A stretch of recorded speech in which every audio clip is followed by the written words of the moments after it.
Welcome back to the WMMA Today podcast with Drake Riggs and me, Steve King. On this episode of the WMMA Today podcast, we will be talking about the Bellator 244 recap, the UFC 7, Vegas 7 recap, Twitter questions, bunch of fight news, a UFC Vegas 8 preview, and that's it. Let's fucking go with the Bellator 244 recap. Julia Budd defeated Jessie Mel by unanimous decision. It's basically what we saw going on, right? Aside from a finish. Aside from a finish. I mean, there was a 30-26 there. Yeah, probably from that last round, which was pretty dominant. Round, for sure. Yep. I will say though, I was no, I thought that Jessie did a little bit better than I expected her to. Especially starting out. She didn't seem afraid of Julia. Her punches were pretty sharp and on point. Just mainly her confidence didn't seem too bothered by the moment or anything, and landed a good couple ones early on, but obviously wasn't anything Julia couldn't take, and her strength and size really became the big issue as we kind of expected it to be whenever she wanted to take it there. So that was pretty much the story. Just kind of bullied her whenever she wanted to pretty much at the end of each round until the third round. She kind of got it earlier and was really beating her up. But it's like your stock doesn't really lower too much if you're Jessie because hey, you lost to the former champion. Didn't get finished. So it's kind of like, maybe that's a positive there. It boosted a little bit in that regard. Yeah. And like I said, looked a little bit better than we expected. Thought she would get dominated, like completely beat down and finished in like the second round at the latest. But no, she was able to, overcome that at least. But Julia Budd back in the win column. A solid win, I don't know if it raised her stock too much because she didn't finish, but, win's a win and it was a clear win. So, I mean, would we be surprised if we saw Julia Budd in Cyborg fight again? Yeah. I mean, in the state of that division, would we really be surprised? No, I mean, I think it's something we can expect eventually because like we kind of touched on last week. Julia, she has only lost to like the very best. She only loses to the greatest of all time. Literally, her only losses are to three of the greatest fighters of all time. Fucking crazy, man. So I mean, I think that shows how good she is too, because like, okay, sure, obviously she hasn't been able to get past them yet, but those are the only ones you lose to. That's still pretty good. It's kind of like, I mean, Uriah Faber, John Fitch a little bit. I mean, obviously those guys didn't become champions in, the biggest organization. I mean, yeah, Faber, people forget that he was WEC champion and, really is one of the best featherweights ever, the men's featherweights.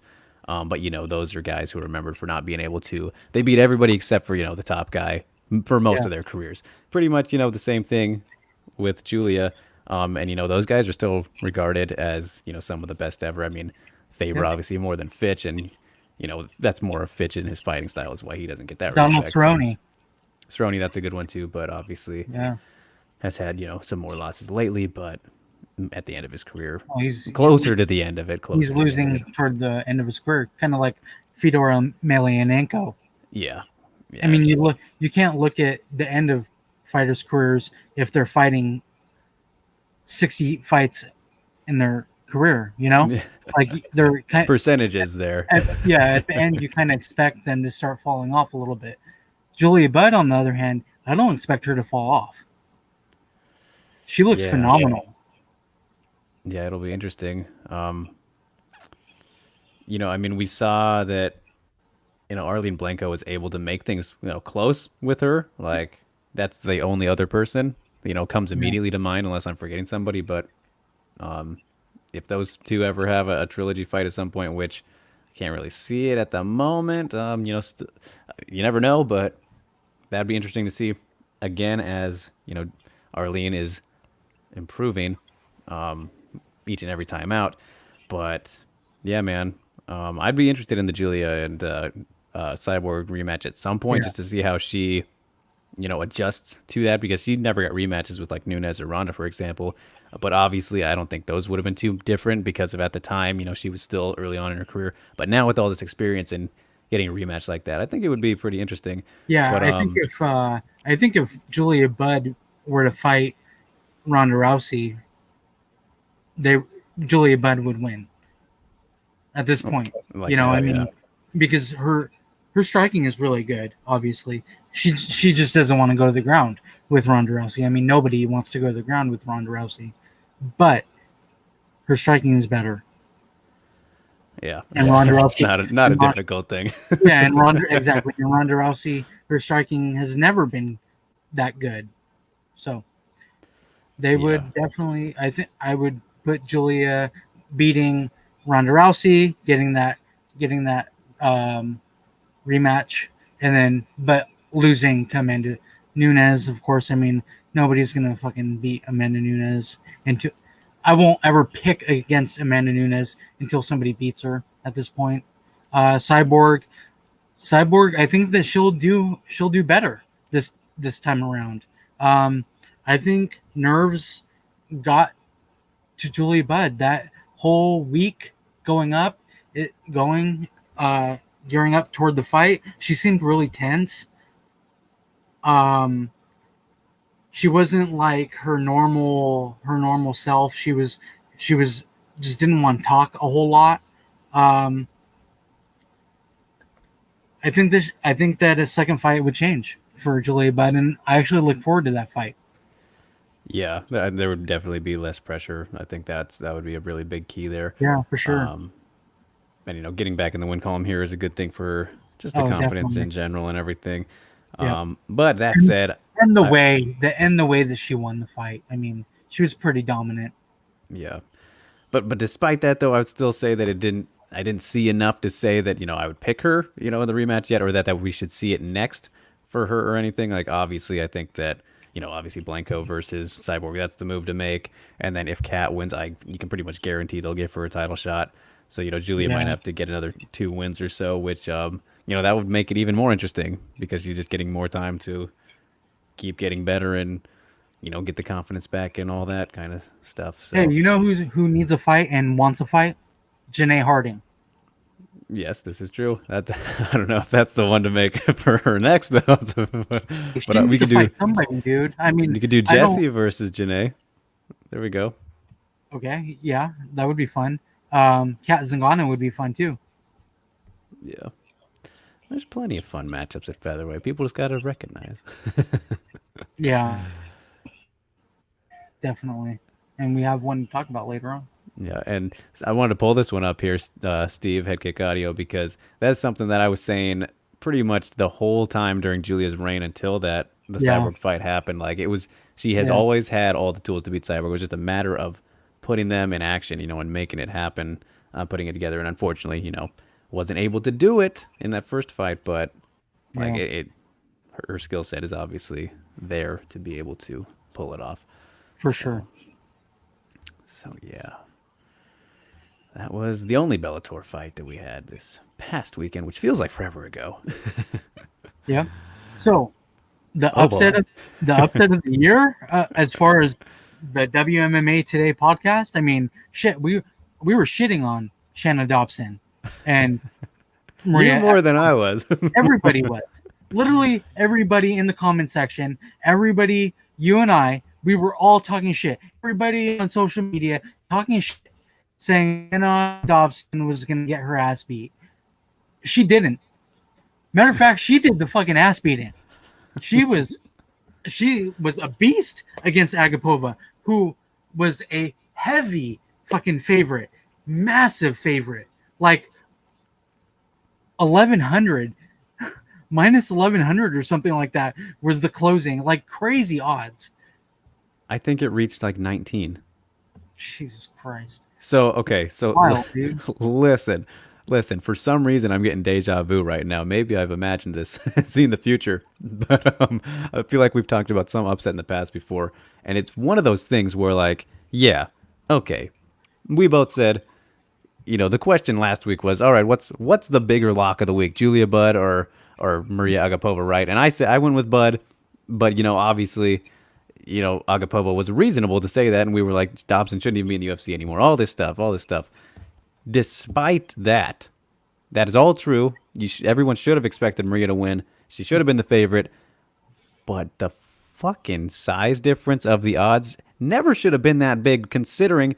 Maria's still a prospect. We haven't. She's not like a fucking. If she was a top five, like any a ranked fighter whatsoever, then okay, that would have been more reasonable. But it's like she's still proving herself. Like, chill out, you guys. You were riding off of the Hannah Cyphers win. Like, I mean, yeah, it was a good win, but that's what we've seen her do that before to other people. And Cyphers obviously wasn't doing too well herself. Just when you look at it, whoever made those odds fucking was really hyped up on Agapova. And I get it, man. She is amazingly fun to watch. And she fought the way she always does in the first round and, won the round.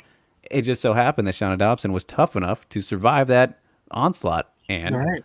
She was. Maria kind of burnt herself out. She proved And everybody wrong. I mean, that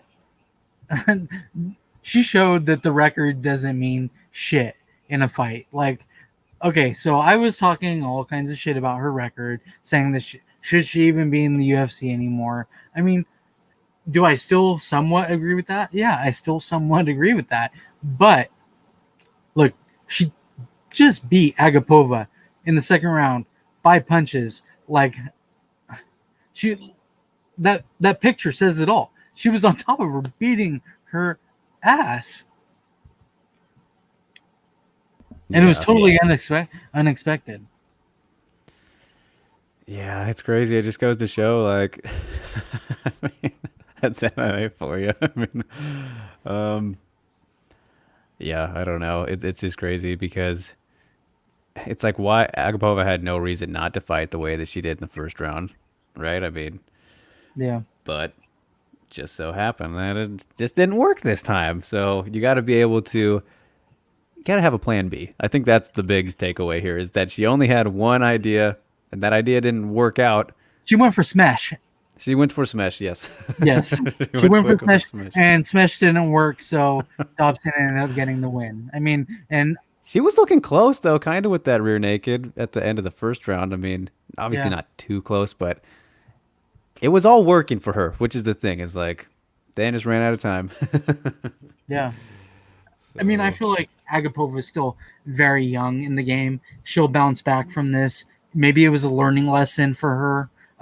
definitely. I still have Agapova. I'm still highly have Agapova, highly regarded as a really good prospect. I mean, it is what it is, I guess, with the as far as this fight. Dobson won, she looked good. Agapova didn't. Yeah, pretty much how the end result was there. And another question here from Steve. I think that yes. Also, if Agapova doesn't gas, does Shanna still win? I don't think so because you look at the end result here, that end position that we see where Shauna got on top of her. When because if I'm remembering correctly, I just rewatched it like yesterday or something, but for some reason I'm blanking a bit. Agapova was on top first and then kind of got swept like She was, really yeah. easily because she was just so tired at that point.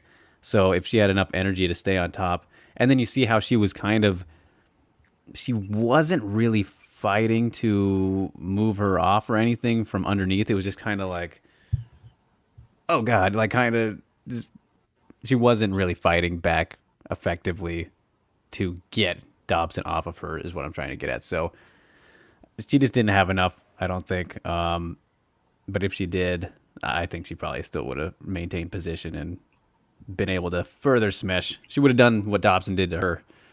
Yeah. So at least that's how it looked from my point of view. Yeah. I mean, I agree. I agree. We'll see Agapova bounce back. I mean, big obviously a historical win for Shauna Dobson and saves her job. Sadly, this might be her biggest win, and I mean, Agapova's just a prospect. Yeah. That's pretty crazy. This comment from Stamina's perfect. MC, for me at least, it was less Shanna is gonna get her ass beat, and more Shanna is terrible. What the hell is she gonna do? She deservedly won, but is still pretty terrible, sadly. Yeah, I mean that's pretty much what it is. Pretty crazy. Yeah. Pretty crazy that she's still gonna be in the UFC after this, considering she's not that great of a fighter. Her record is really bad, but she'll get one more fight, and then maybe then she will get cut. Yeah, we'll see who they give her now. I mean, geez. Watch she'll rattle off a bunch now and prove everybody wrong. I mean, that'd be really cool actually if she just fucking went on a tear. Yeah, yeah. You like to see that. You like to see that comeback. Yeah. Prove people wrong type of thing. I mean, she knew that she knew that she was aware of what people were saying. Yeah. Yep. I mean, she celebrated by screaming underdog. Yes, she did. Yes, she did. I mean, I'm sure she saw the odds as well. Yeah. And I mean, also, it's like Agapova called her out in the last fight. It is all lined up to be just ridiculous. Yeah, I mean, Really Agapova's really feeling about that, right? Yep. But wait, there was more on UFC Vegas 7. This one seemed to have gotten quite overlooked. Yeah. It- Amanda Lemos defeated Mizuki, unanimous decision, 30-27. All judges. It was a good scrap. It was fun. yeah, it was a good one. And I mean, didn't expect it not to be. Uh, yeah, it was crazy though, because like a little bit interesting to see that it was a 30-27 across the board just because um Mizuki in that second round, I feel like I gave her the second round. I saw people saying that you could argue the third and everything. And okay, so here's the thing. She controlled very well in the clinch consistently, especially in those Yeah. latter two rounds. Yeah. And was landing short shots and everything. And as you can see here in total strikes, she outstruck her. Right. But in terms of more damaging shots, especially in the first round, like obviously Lemos dropped her in the first round, which was big, and then almost gets caught in an armbar. I mean, that was a really fun first round. Mhm. Lemos was landing harder, more effective shots Lemos was at throwing distance. hard bombs. Yeah, yeah, she was, and I mean, the thing is, if this was an old rules fight with the new rules, obviously, you got to give those last two rounds to Mizuki because of how much time and effective grappling control that she had, even though she didn't do anything with it, which is why that didn't score this time around with the new rules because it's not supposed to. But I mean, she had a lot of time, a lot of control time there, and was still, being active with it. There was no breaks from the referees or anything. Like she did very well in that regard, which is good to see that part of her game, improving because normally she kind of somewhat of a distance striker, but obviously it wasn't going well in this one. So it was cool. That was good adaptation by her. But in the end, Lemos was just able to, be the more damaging striker in more situations than not. But yeah, a really interesting fight, from a scoring standpoint, whether you look at the rule sets or not. And I mean, obviously it's there's no point in bringing up the old rule set, but it's interesting to look at it when you see how things played out. So, Yeah. Well, I had Lemos winning the fight anyway. yeah, no, She's really good, to be honest. And this is what I always wanted to see from her. It yeah, was a really well put together fight, and that's what I wanted to see from her in the UFC. yeah. She was patient with everything too. Like obviously she jumped on jumped on Mizuki when she got the knockdown, but she wasn't Yeah. like going crazy about it. Yeah, Which if she she didn't go would for the have, kill. Yeah, she yeah, didn't go for the kill. if she would have, she probably would have ended up getting caught in that armbar for sure. But because Yeah. she was a little bit more patient with it, was able to hold off. But that's just props to Mizuki for being able to throw that up and catch something Yeah, for sure. potentially there. Man, So but Lemos, dude, her striking was on point. It was tough.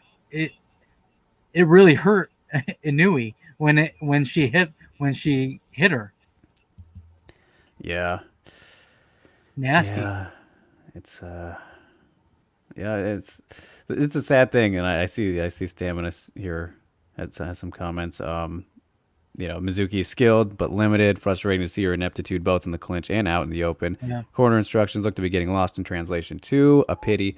It is a pity because, like, fuck, man, like I was saying last week, she's been fighting for so long now, even though she's 26 Yeah, or she's still young. 25. Still pretty young and, like, kind of a prospect despite all the experience that she has and, some of the people she's fought, and just Yeah. hasn't been able to really take that next level, that next step yet to that next level that everybody has seen that she could get to. Um, and I don't know, maybe, you mentioned the maybe lost in translation with the corner work there. I don't know if I agree with that just because of, we've seen she's been with Sarah Longo for Yeah, she's the been last two fights now or at least whatever. at least three, right? Three, Yeah, including this one because I think the including first this one one. was the Pereira fight where she looked phenomenal against Viviani. Which that one really I was like, okay, maybe this is when Mizuki's going to be breaking out now, Yeah. because she looked so good in that one, and then had the flyweight debut against it was Wu Yanan, I think. So yeah, but Longo wasn't there this time, so I think that might have been it more than a communication issue. Um, but I guess that would technically be the same thing, right? I don't know, but so we'll see how she rebounds. It was I don't think it was obviously her worst defeat that she's ever had. She's had worse, but yeah, it sucks. It just sucks to see her not be able to get over that hump yet. But I mean, that's also the division, man. It's the strawweight division we're talking about. It's not going Yeah. to get easier. No. And to be fair, I picked Lemos, so Yeah, and I mean that was reasonable. This was the closest fight that we had to predict the past weekend anyway. So yeah. it was Yeah. definitely not Definitely. a far fetched one. Yeah, Stamina said Lemos was nasty with the strikes, though. Bad intentions never look so good. Absolutely. Especially that I remember that four piece she put together Dude, off the crisp. break, It was crisp. breaking off the clinch with her back against the cage. That was like, damn, you don't really see that too often. And Not Mizuki ate it well, but she ate it. She definitely Yeah, felt that. she felt it for So sure.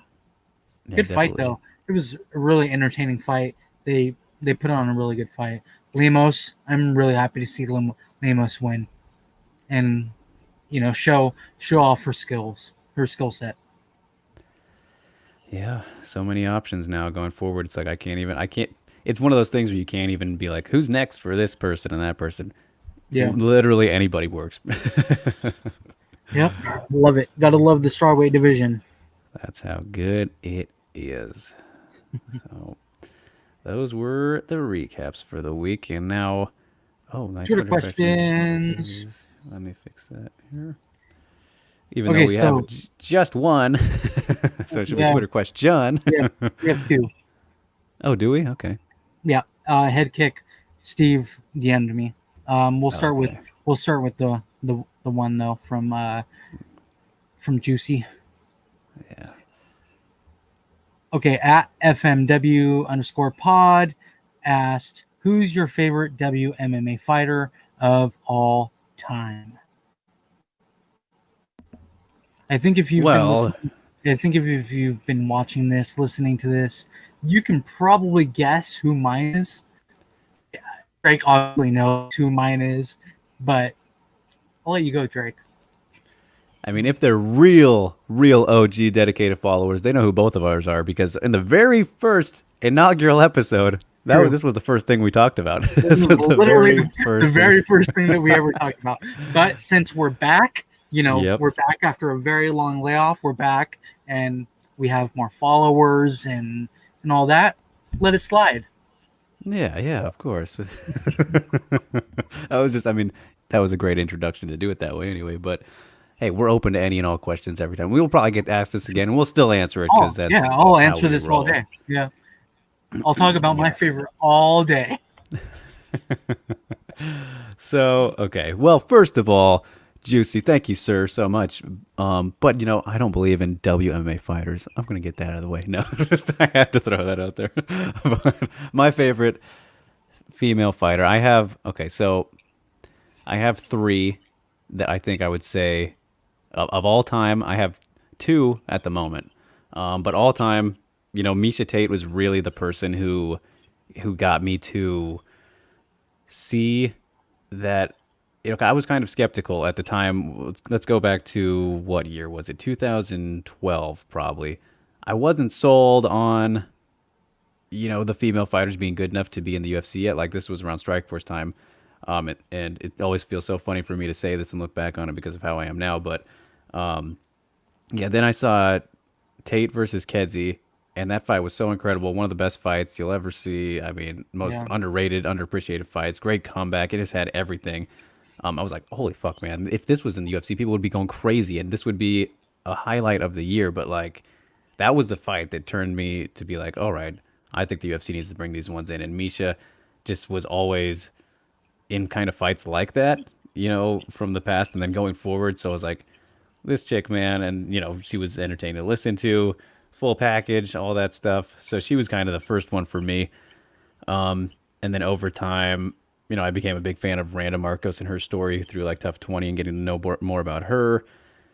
And then Megan Anderson as well. So those are kind of my big three. But Misha was really the catalyst for really me appreciating the female fighters. I mean, it would have happened eventually, right? Because I just love fighting in general. I don't care about the gender, but it was like when you first see it for the first time, it was kind of weird, especially because that was when I was like only 3 years into being a really hardcore fan. So yeah. it was just kind of at the time. And then my current favorite fighters are Yan Xiaonan, obviously, and Kanako Murata. Those are my girls right now. I can't help with them. And Julia Vila is up there too. But Julia yeah. Vila, that's a good one. All right, So Steve, take it away. okay, so my favorite fighter, I get hate for it every time that I bring it up because she is fucking like despised by the MMA community, and it makes me laugh every fucking time that somebody talks shit. Ronda Rousey, she is amazing. Like I met her more than a handful of times. When she was fighting in Strikeforce, her what event was it?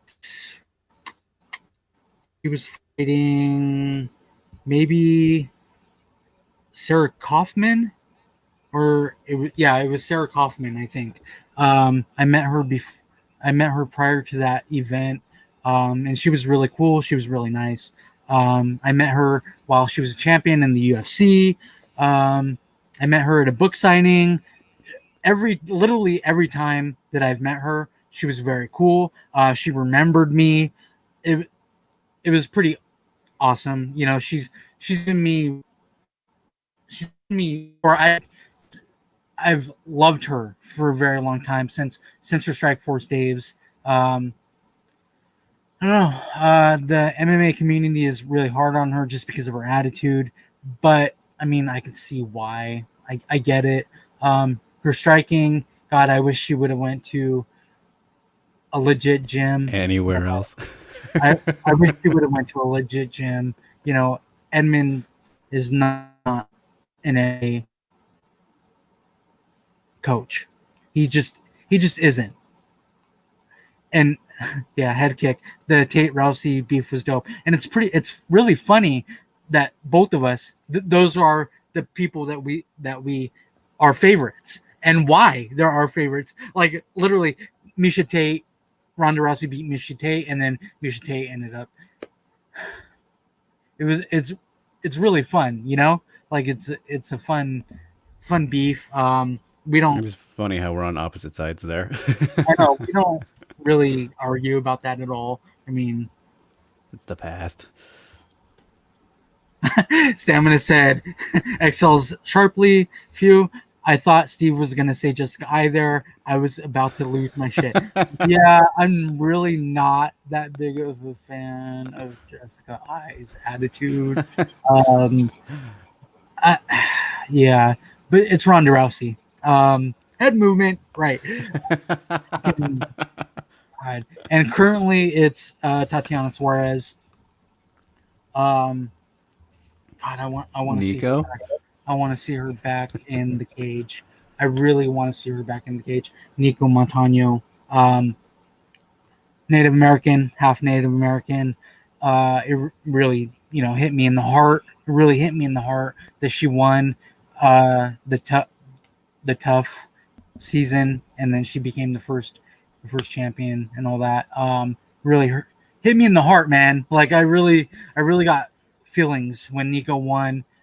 She another one who gets a ton of hate. Like, dude, I get my two Yeah. favorites are get like a ton of hate. It's I it's mean, wild. at least with Rhonda, hers is, this is coming from me, who's it's more. I mean, this is pretty objective, right? I mean, it's much more warranted than Nico's. I mean, that moment was really a lot bigger, for the people, like you were just saying there, and it just goes under the rug because everyone fucking just shits on her so much for the stupidest stuff, like. Right. It's like somebody being a Jermaine Durandamy fan and people saying that she was scared of fighting Chris Cyborg. Dude, have you not seen her fucking striking? Literally the best striker in women's MMA. She's not afraid of Cyborg. Fuck out of here with that shit. Like MMA fans, dude. Oh man, MMA fans, legit. Some of them are the stupidest. Like the thought process. I don't get it. Like the scrambling around in their head, saying that Jermaine Durandamy scared of Nico or Chris Cyborg. Nico Montano scared of uh, Valentina Shevchenko. Dude, they're fighters. They're not scared of anybody. They fight for a living. They're not scared. Yeah, it is what it is. It is what it is. Fucking MMA fans sometimes boggle Classic. my mind. Got an early Steve ran out of the way there. A little mini one. But yeah, so I put a stop to it really quickly. yeah, I had to let it out a little bit, but then I could have said more. of course. So thank you to Aaron for that one. I think those are pretty good, solid answers. So, Okay, all right, so you said there was another one. right, kick audio. Steve DM'd me Dern versus Marcos on a scale from 1 to 10. How excited are we? Like, are we?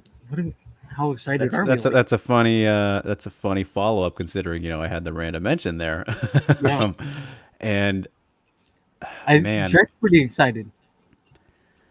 normally I would be and everything, but it's really been a sad year. It's been a sad year, and what I mean by that is, I still love MMA. Obviously, I mean it's fucking pretty much my life and all that, but something about just this year and my excitement for fights is it's not the same, which is really sad. So like I'm not feeling that same, excitement building up to fights anymore.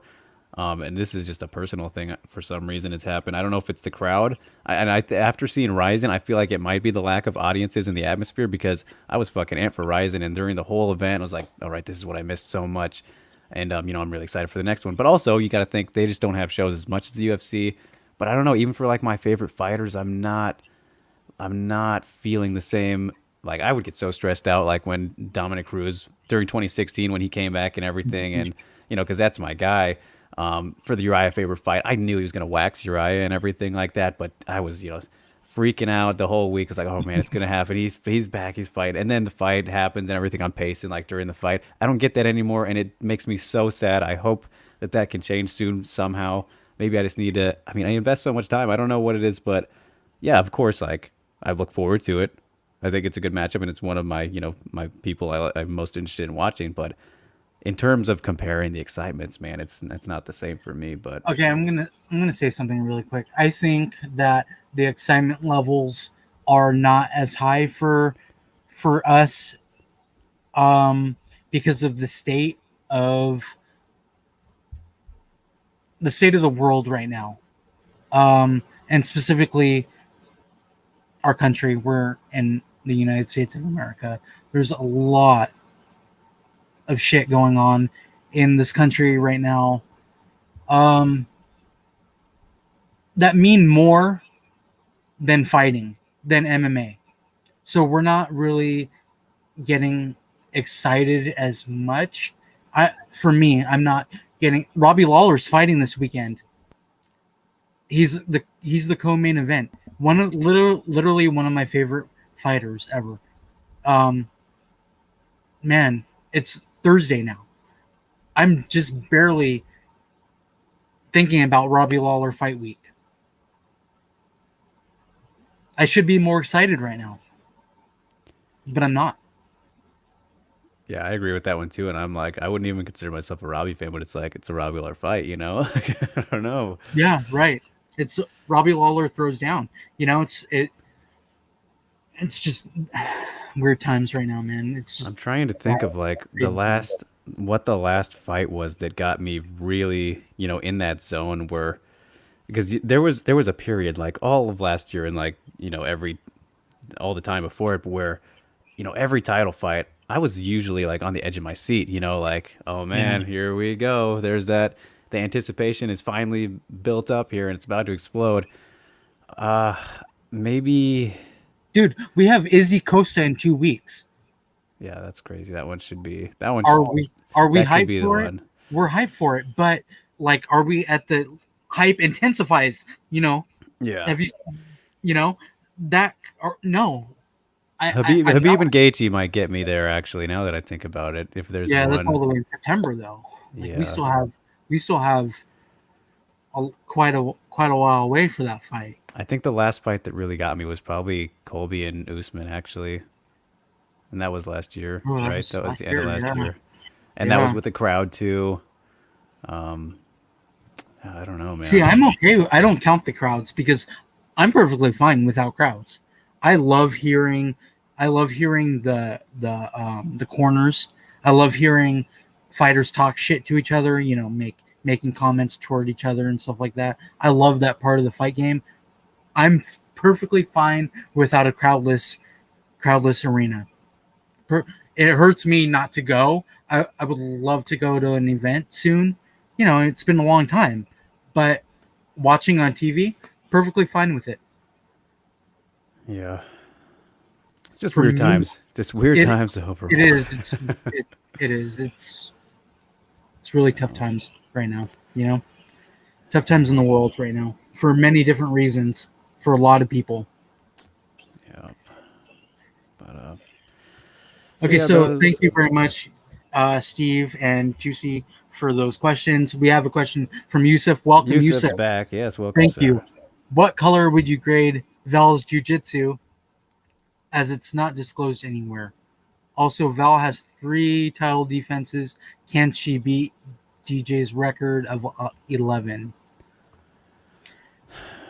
So it's kind of a weird question because you got to think like I don't know. Her grappling isn't very jujitsu based. Like sure she has submissions and everything, but you can pull off submissions without knowing jujitsu, right? I mean, Yeah, that's there's wrestlers who finish on the ground. yeah, exactly. And there's just so many different types, different arts, and all that. So I mean, in terms of a color, I don't know about that because it's like that's a really hard and specific question. But I appreciate it. I do appreciate it. She obviously is very talented at grappling as well as her striking, but it's obviously the bread and butter. Yeah. As for the second part of the question, though, 3 title defenses, can she beat it? Yes, she can. Will she beat it? I don't think so. But can It's going to she? be really hard for Yes. anybody to beat that record, to be honest. Yeah. Yeah. I mean, she's Demetrius Johnson was on a whole nother level. Yeah, and it took him. It took Amazing. him. It took him a little bit less than Silva's reign, I think. But Yeah. you got to also consider that Silva did mix in some light heavyweight fights there too. So Yeah. it was probably about the same amount of time overall. I mean, what, like 1,000 days or something? It takes it takes years for those guys to get those together. And And like we were saying last week and the week before and everything, like flyweight division is heating up, man. And you know, obviously it is. yeah, That's a good question we just though saw because it a is a hell of a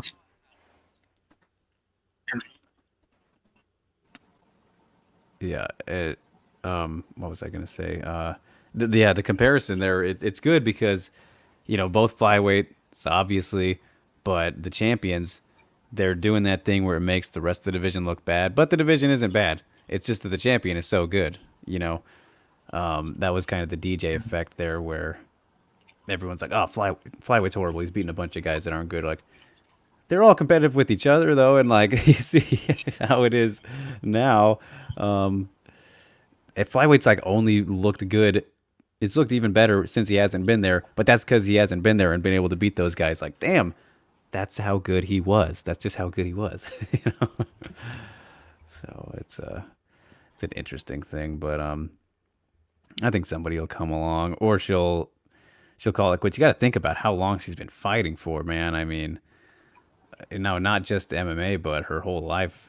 And those kind of athletes are like, it takes a toll a lot quicker than you think it will, and maybe that'll lead to a loss, or maybe she'll call it quits before she gets to that record. But I mean, it's kind of like, you know, Rhonda. She was also an athlete for her, most of her life, and her knees got worse and worse over time. Even though she didn't have a super lengthy career or anything like that, but there are guys and girls out there like that, like DC, who, he ended up having a pretty good amount of fights, but by the time he got to MMA, he already had a full career as a wrestler and like that kind of thing. So, yeah, we'll see. But I don't know. That's a tough one to beat for anybody, especially as time goes on and fighters are only getting better. So, yeah.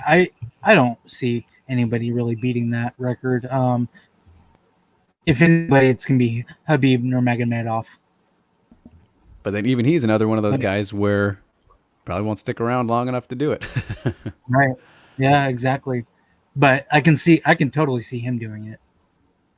Yeah, he's one He's of that those. good. Yeah, he's Yeah, that good. but who knows? Who knows? All right, so we got plenty of news now. Thank you, Yusuf, for throwing that one in, buddy, and thanks for Yep. Thank joining you. us here. Okay, so big one, huh? Featherweight The big one. champion Amanda Nunes will fight Megan Anderson at UFC 256 on December 12th. It's a big fight, a big featherweight fight.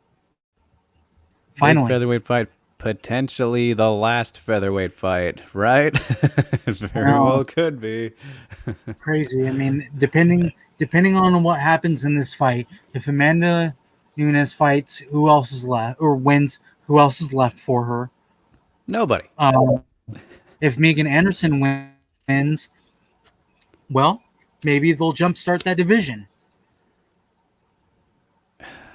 Maybe. But this is the thing. If Megan wins, it's instant rematch, obviously. That's the only other option unless Felicia beats somebody in the meantime, and obviously it's a much better outcome for the division's future if Megan wins, and that was the case if Felicia was to win too, like we said that before going into that as well. But yeah, we're coming down to that wire where if they don't do anything, which they haven't still. Sure, they've said they have, but if they continue to not do anything, we are coming to that end of the road, and there's no denying it. Like, I mean, how much longer can you It's continue? tough. Yeah, So, it's tough. but this Tough was this where was the right to fight to see how make, this though. division will go. Yeah, this was the right fight to make for Amanda. The only fight to make for Amanda. Well, they are forcing Aldana into that Holly Holm fight. So, Yeah, The No, one two. I would have rather have seen Amanda Nunes fight Irene Aldana, and then Yeah. fight Megan Anderson, but here we are, and I'm actually okay with this fight. Um, Megan has looked really good lately, Yep. and Put together a she wants the winning fight. streak. Wants to fight. Has wanted to fight. Was supposed to fight for the title Yeah, in her debut. So yeah. long time coming. Long time coming for Megan. And yep. So what we got another question here from Yusuf. Is this what I'm seeing here? Mr. Lynch. Dana said he's rebuilding featherweight. Mr. Lynch, James Lynch, said, "Ask Drake if there are any good fighters out there." Appreciate it, James. Thank you, sir. If you catch this episode, um, we're all working together here, bouncing between live shows. So I appreciate the love there. Um, all right, if there are any good fighters out there to rebuild, there are. There surprisingly are a few that Bellator has not swept up, but not a lot. I mean, there's really only. I mean, let's see. There's only like three, and the ones that come to me off the top of my head here. They're not like young fighters either. They're all established veterans. So obviously Pam Sorensen, who's the champion of Invicta right now, Yeah. Caitlin Young, who's been around for as long since Misha Tate, back in the day. They fought way back and then. And then Cindy Dand was never getting in the UFC again, but that's somebody who came to mind, and I don't even know if she's still sticking with featherweight, but she's somebody. Um, and I'm probably forgetting maybe some, but obviously Caitlin Young and Pam Sorensen are the two there who fucking should have been in the UFC. They should have been on the Ultimate Fighter, and Well, they tried out. they should have been in the UFC when they opened up this division. Well, yeah. Let's go back there. Yes. I mean, even if they didn't put them on the tough season for whatever reason, they should have been in the division, fighting in that division, but they weren't. Now Pam Sorensen is the Invicta champion, and Young is doing her thing, and we actually might see them fight for the Invicta strap at some point. Yeah, I mean that's a rematch that's bound to happen if if things just continue to go the way that they are. Yeah, Um, but it's just the thing is like they've already lost this battle to Bellator and they just will not accept it. That's been the whole thing, man. Like I've said this for fucking probably since the UFC opened the division and just the way that they opened it, obviously with two bantamweights and everything. But like Bellator beat them to the punch with featherweight, opened their division first, and then it was like, right. and so this was before. Well, no, yeah, this was before Cyborg actually joined. It was that long before when Bellator opened theirs, and then they were probably a little bit scared, like, oh, we have to get Cyborg in here somehow, make a division so that he doesn't go to Bellator because that's the big fish, one of the biggest fish out there that we don't have yet.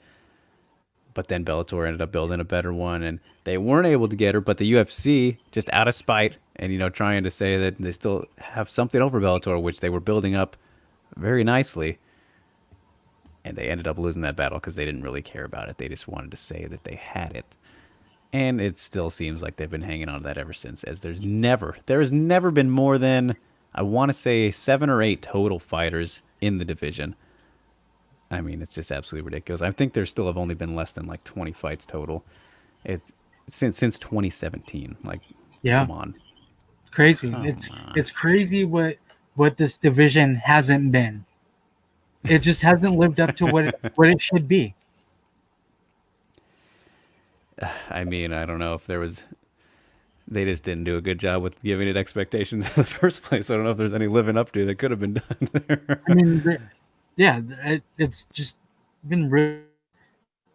It's they're throwing fucking shit at the wall and saying, "Is this? We're gonna make this fight and this fight, and and that's it." It doesn't. The way that this division has been handled has been terrible. Yeah, let's put it mildly. It's like you could almost say it hasn't been handled. It hasn't been handled at all. But Wild, man. Wild. it Wild. just sucks. It just sucks for, you know, really Megan and Felicia are the two who are most impacted by that. So Yeah, for sure. bummer for Especially them. Megan. I feel like Megan has been impacted by that a lot. Like we saw her we saw her go a long periods without fighting.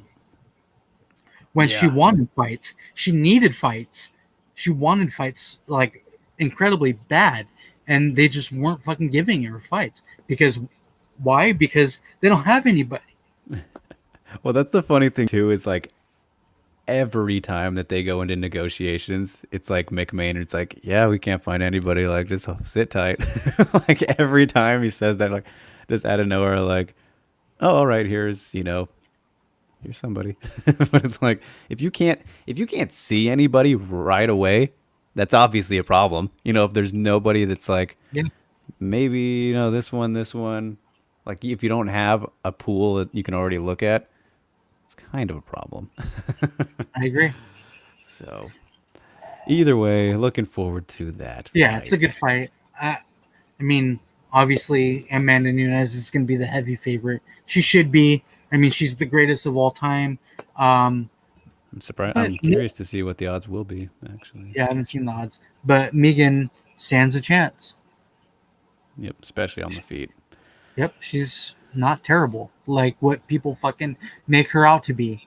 She just, Another another one of those fighters who gets yeah, she just, unnecessary shit.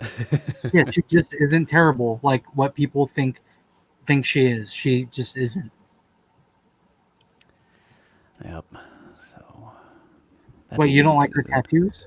You don't like her pale white skin? You don't like her that she's a gamer? I mean, what? What is it? Because she's a good fighter. Like I don't get the hate for Megan Anderson all that much. I never have. They just jealous. She's just doing her thing. Just doing her thing. Yeah, But agree.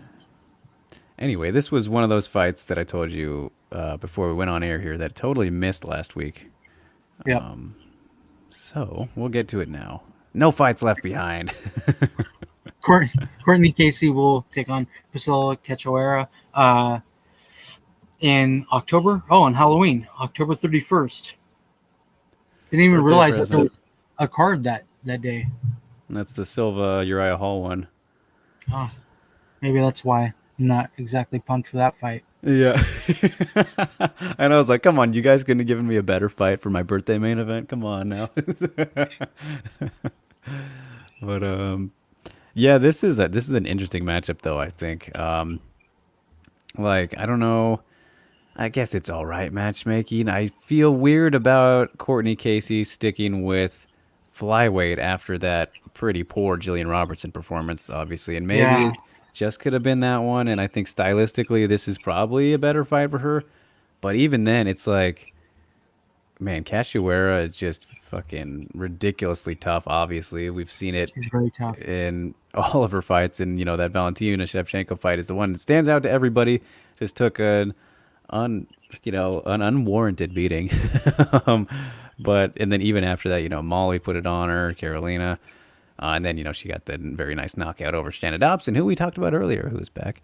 Yeah, I think that she'll be able to walk down Courtney and kind of just impose her strength that she'll have over her, and then Courtney will need to take it down for her best chance and find a submission. I don't know. It's really weird because Courtney Casey, she did look really good against Mara Romero Barella, but that was a thing where she got taken down too and had to fight from being the smaller person and pull off the submission. Like, I think that just might end up being the case with her in this division.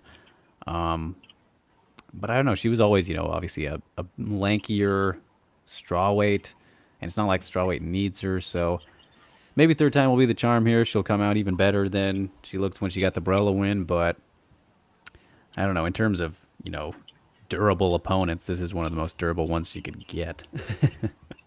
Yeah, Courtney Casey's really her career has been like really wavy, up and down, up and down. She's at flyweight. You would think that she would be stronger, a lot stronger than what she showed against Jillian Robertson. Maybe she'll do better in this fight. I don't know. The fight as a whole is pretty weird to me. Okay, so Stamina MC said Casey versus Cachoeira aptly happening at Halloween. Part scary, part humorous. Casey should stay at flyweight though. She got outskilled, not outmuscled. Yeah, exactly. That's exactly what I just said. Like I think it's a bit of both. Yeah, honestly. her career is just really weird. Yeah. You would think that she's better than what she's shown because she has the skill. I mean, she's one of those people who's been in weird kind of on the wrong end of some weird kind of close fights. You look at it's crazy to think about how many fights she's had in the UFC now. Made that short notice debut against JoJo back in 2015. And then, the Sohee Ham fight, which I think that most agree that one was a robbery. Then Felice Herrig and Michelle Watterson, both split decisions. The Felice Herrig fight, kind of a weird one if you look back on it. Could argue that she won both of those. I mean, obviously there were splits.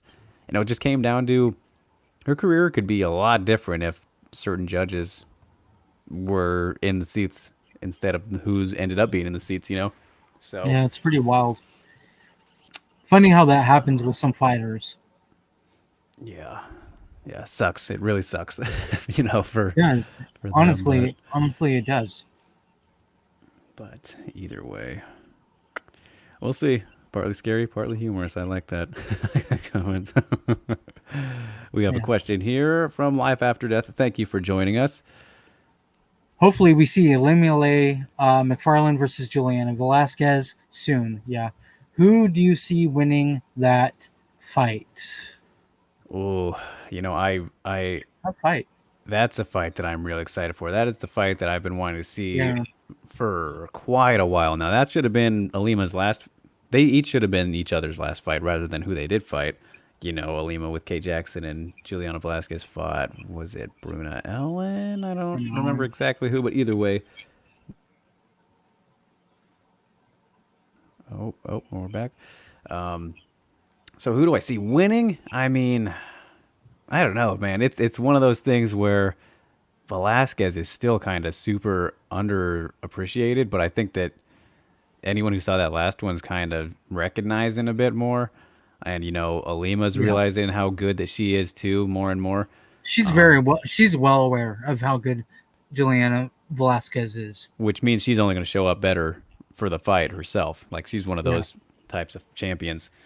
For sure. So just because of that, it's like I have to lean slightly towards Alima, but Juliana is going to absolutely be her toughest fight yet. Like there's no doubt about it. On the feet, Juliana has the edge. Yeah. As I mean, most people do, honestly. Like Alima's not a bad striker, obviously, but she's not the best, and I think that she'll admit that. In comparison to like her ground game, she works over most people in the grappling department. She's But amazing on the ground. yeah, but Velasquez very strong herself. She's what is it? A black belt in judo. I think that's her base, if I'm remembering. But has very good grappling herself. It's such a fun matchup, man. I can't wait for that fight. But it's one of those things where like I wouldn't be surprised if we end up seeing a Nemkov type Bader situation, but I don't think I'm not gonna say that I don't think that'll happen because Alima's pretty good. Obviously she's proven she's undefeated and has never lost. But Velasquez is quite good herself. Like that's a fantastic Yeah. fight. But yeah, I have to lean towards the champ who's more tried and true. Yeah. Like you said, Velasquez is better on the feet. Elimile is better on the ground. And Elimile knows that. She's well aware of her faults. She's very aware of what she's good at and what she's not so good at. She's just aware in general of what is going on. She knows who she'll be fighting soon. She has said that Juliana Velasquez should be her next opponent, and I mean that's the fight they should make. I see Alimale taking it to the ground eventually, like she does every other fight. Um, Again, I say this a lot, but until you can beat that person,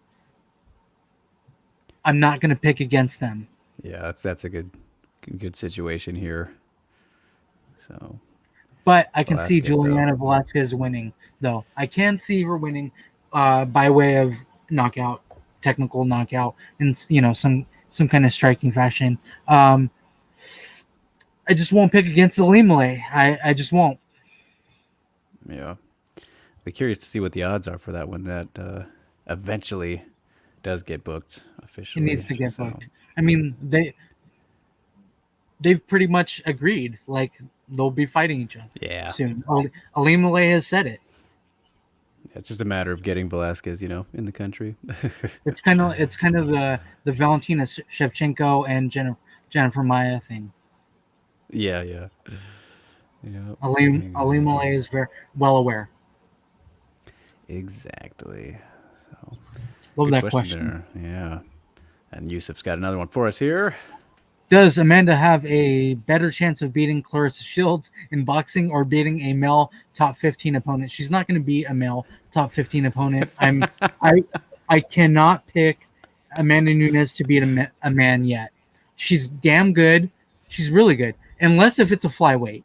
It's kind of He like the he French. didn't specify division. That's why I was gonna Unless if say. it's okay, unless if it's the Francis Ngannou, how many flyweights will it take to beat him? Type of question situation. Um, I I don't think that she would be a man because a top 15 man. There's many men that she could beat for sure. There are a ton of men that she can beat. Um, Clarissa Shields, boxing wise, ooh, that's tough because Clarissa Shields is a monster boxer. She is damn near perfect. Yeah, I think the male top 15 opponent's the answer here. It's because he didn't specify division. But I mean, even if you do a flyweight, they're gonna be very quick. So Yeah, compared to her, I'd she love would. I'd love to see it. I'd love to see her take on Raleigh and Paiva. That'd be awesome. Yeah, it would be. I mean, yeah, sure, it would be cool. Like I'm definitely down to watch that fight. Down to watch Amanda Nunes beat some dude's ass. I have That would be zero fucking. interest in any MMA fighters versus boxers in a boxing match. Well, you don't like boxing to begin with. I know, but especially in that case, that's no fun for anybody. I just don't see her being Clarissa Shields in boxing. Nope. Yeah. Nope, not going to happen. Clarissa Shields is an Olympic medalist. She is a world champion. She's a beast. Not going to happen. Not going to happen in boxing. Yeah. Nope. Yeah, it's yep. MMA boxing deal. Either sport, the person who's from that sport is gonna win. Unless Yeah. you're Ray Mercer versus Tim Sylvia. The only exception. Yeah. All right, one more here before we continue on with the news. Maybe we'll see Julia Budd versus Leslie Smith. Any thoughts on that matchup? Yeah, that's actually a really good matchup. I, I would be okay with it. We talked about earlier who Julia Budd should fight next. But I mean, yeah, I would like to see that matchup. Sure, I'm down for it. I don't like it just because Leslie's coming off the loss to Blanco. Um, so I would match her with maybe Jesse or Janae, Janae Janae's Harding. out there. We talked about that one back a while ago, like when Yeah. we It were was a saying long like that time would have ago. been a good fight for Leslie and Janae to do. Yeah, There's Amanda Bell out there who just beat Janae. That yeah, one could work. That could work for either Julia or Leslie. Um, there's some good options, for yeah. Bellator's 145 division is really good. Um, Olga needs somebody to fight. yeah, We'll see how it shakes out, but that's not quite the one I would do. I mean, it would probably be pretty fun, but yeah. Julia would just be too big and strong. I think it would probably look pretty similar to the Jesse fight that we just saw. I think. Um, Leslie Smith is a better fighter. Yes, that is true. That is totally true. But and she went all 3 rounds. Jessie Mill went all 3 rounds with Julie Budd. yeah, So I think that Leslie Smith would stand a better chance, yeah, and it no, there's would no probably question put about on that. a better fight. Yeah, yeah, but we will get to that stamina. Don't worry, that's on the list. So we'll move it along here. Okay, so Sabina Mazo versus Justine Kish, added to Vegas 10th on September 12th. It's good to see Sabina Mazo back. Very, very high on that girl. Very high on the Colombian Queen. Love it, love it, love it. I love that she's back. I think that she ends the fight somehow, some way. Ooh, Yeah, yep, yep. I mean, yeah, this is a very fun stylistic matchup for sure.